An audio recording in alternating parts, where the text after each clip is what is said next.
మధ్యకాలంలో సినిమా ఇండస్ట్రీలో రీ-రిలీజ్ల హడావిడి ఎక్కువగా కనిపిస్తుంది. ముఖ్యంగా మన టాలీవుడ్లో ఇప్పటికే ఎన్నో సినిమాలు రీ-రిలీజ్ అయ్యి ప్రేక్షకులను విశేషంగా ఆకట్టుకున్నాయి. స్టార్ హీరోల బర్త్ డేలకు, స్పెషల్ డేలకు ఆ హీరోల పాత సూపర్ హిట్ సినిమాలను రీ-రిలీజ్ చేసి ప్రేక్షకులను మరోసారి ఆకట్టుకుంటున్నారు నిర్మాతలు. కొత్త సినిమాలు రిలీజ్ అయిన సాయంత్రానికే పైరసీ అయ్యి ఫోన్లో వచ్చేస్తున్నాయి. కానీ పాత సినిమాలు మాత్రం రీ-రిలీజ్ అయ్యి థియేటర్స్లో అదరగొడుతున్నాయి. నెలకు 3-4 సినిమాలు రీ-రిలీజ్ అవుతున్నాయి. కొత్త సినిమాలు థియేటర్స్లో సోసోగా ఆడుతుంటే, రీ-రిలీజ్ సినిమాలు మాత్రం అదరగొడుతున్నాయి. ఇప్పటికే దాదాపు అందరు హీరోల సినిమాలు రీ-రిలీజ్ అయ్యి ప్రేక్షకులను విశేషంగా ఆకట్టుకున్నాయి. అయితే రీ-రిలీజ్ సినిమాలకు ప్రేక్షకుల్లో విశేషంగా రెస్పాన్స్ వస్తుంది. ప్రేక్షకులు సినిమాలను ఎంత ఎంజాయ్ చేస్తున్నారంటే, థియేటర్స్లో సినిమాలోని సీన్స్ ను రీక్రియేట్ చేస్తున్నారు. మొదట్లో పాటలకు డాన్స్లు వేసి వైరల్ చేశారు. ఆ తర్వాత ఇప్పుడు సీన్స్ ను రీక్రియేట్ చేస్తున్నారు. తమ అభిమాన హీరో సినిమా రిలీజ్ అయితే ఫ్యాన్స్ చేసే రచ్చ అంతా ఇంత కాదు. సినిమాలో మంచి సీన్ వస్తే అదే సీన్ ను రీక్రియేట్ చేసి సందడి చేస్తుంటారు.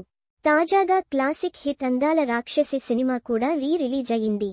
ఈ సినిమాతో ముద్దుగుమ్మ లావణ్య త్రిపాఠి హీరోయిన్ గా పరిచయమయ్యింది. అలాగే రాహుల్ రవీంద్రన్, నవీన్ చంద్ర కూడా టాలీవుడ్లోకి అడుగుపెట్టారు. హనురాఘవపూడి దర్శకత్వం వహించిన మొదటి సినిమా ఇది. ఈ సినిమా ప్రేక్షకులను విశేషంగా ఆకట్టుకుంది. అయితే ఈ సినిమా విడుదలైన సమయంలో మిక్స్ టాక్ సొంతం చేసుకుంది. ఆ తర్వాత మెల్లగా హిట్ టాక్ అందుకుంది. జూన్ 13న అందాల రాక్షసి సినిమా రిలీజ్ అయింది. థియేటర్స్లో ఫ్యాన్స్ ఈ సినిమాను తెగ ఎంజాయ్ చేశారు. అలాగే ఈ సినిమా చూడటానికి హీరోలు నవీన్ చంద్ర, రాహుల్ రవీంద్రన్ కూడా సంధ్య థియేటర్కు వెళ్లారు. ఇక సినిమాలో తన ఐకానిక్ సీన్ రాగానే నవీన్ చంద్ర లేచి ఆ సీన్ను రీక్రియేట్ చేశాడు. ఏ మాంత్రమో అల్లేసిందిలా సాంగ్ సమయంలో ఒక్కసారిగా లేచి డాన్స్ చేశాడు నవీన్ చంద్ర. ఈ వీడియో ఇప్పుడు సోషల్ మీడియాలో తెగ వైరల్ అవుతుంది. ఈ వీడియోపై మీరు ఓ లుక్కేయండి.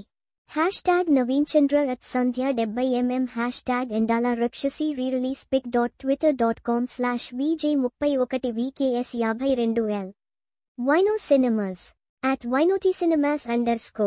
జూన్ 13, 2025 మరిన్ని సినిమా వార్తల కోసం ఇక్కడ క్లిక్ చేయండి.